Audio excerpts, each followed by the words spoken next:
Sir, pag ang mga anak na illegitimate, kung mag 22 years old na, pwede mabalik sa legal wife ang kanilang survivor's pension?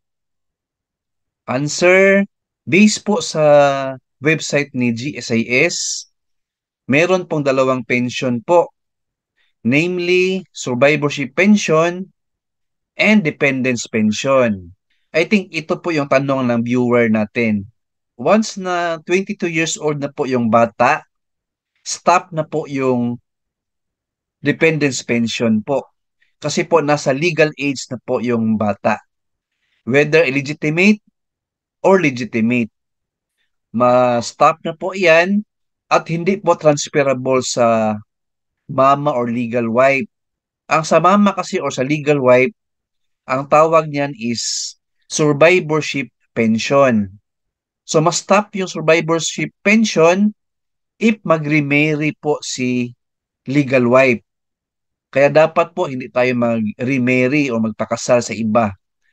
Ma-stop talaga yan ni GSIS. So yan po ang sagot natin ma'am and sir.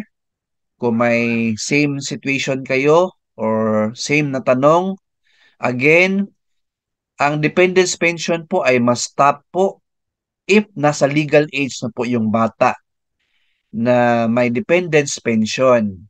Up to 21 years old lang po under Republic Act 660 and PD 1146. Sa Republic Act 8291 naman, up to 18 years old lang po ang bata na may dependence pension. So, very clear po ang sagot natin.